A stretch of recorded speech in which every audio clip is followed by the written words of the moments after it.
Hey, Julia Barzik here from Wise Investigator. So this video is for new assistant professors, so people within their first 2 years of a faculty position, or those who are going to be moving into that soon. Perhaps you are applying for faculty positions.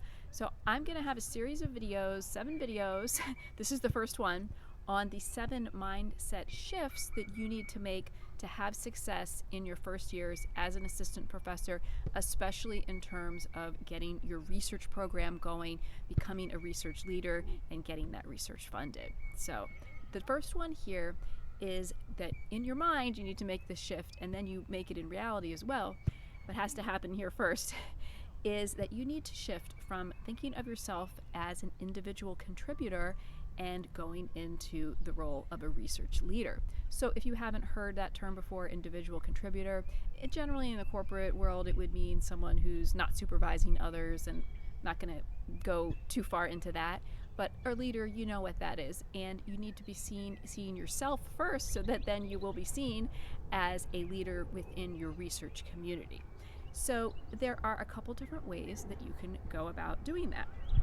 One is to really think about your vision for really the next 5 to 10 years of your career.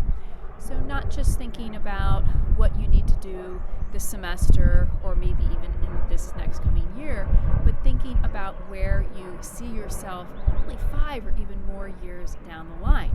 This should make you think bigger and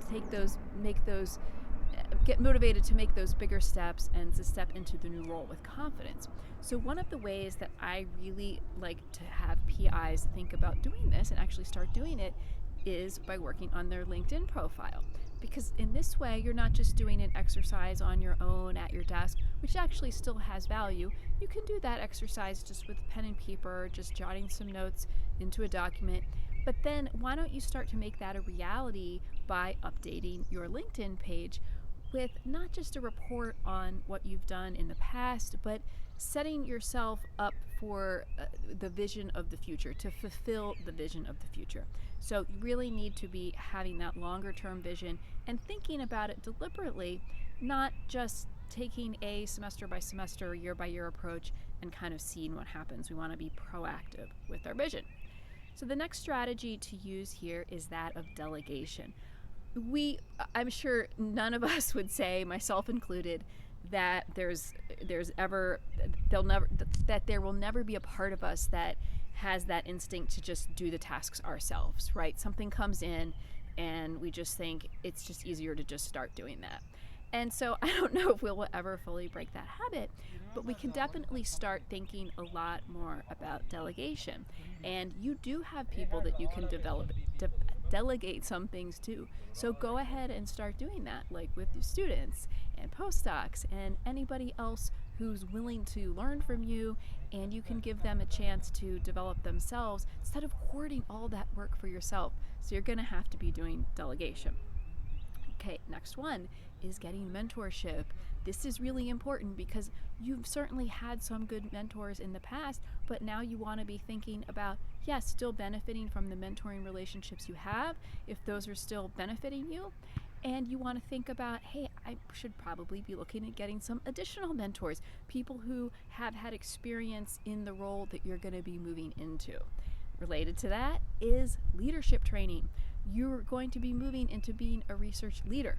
So there's no reason to just struggle through this and do the guesswork and rely on assumptions, right, that you don't even know are for really valid to figure out how to do this leadership thing. There are many different kinds of leadership programs out there.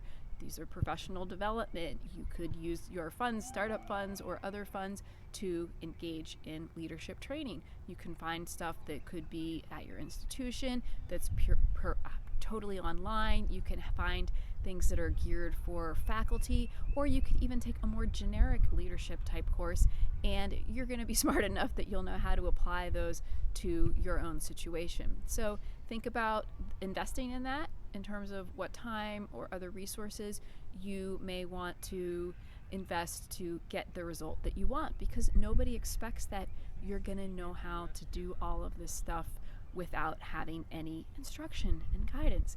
Okay, so that's number 1. So each day this week, probably on my dog walk like today, I will record another video for these very important seven here mindset shifts that you need to make in those very early years in your assistant professor position to have success with your research and really with funding, right? Okay.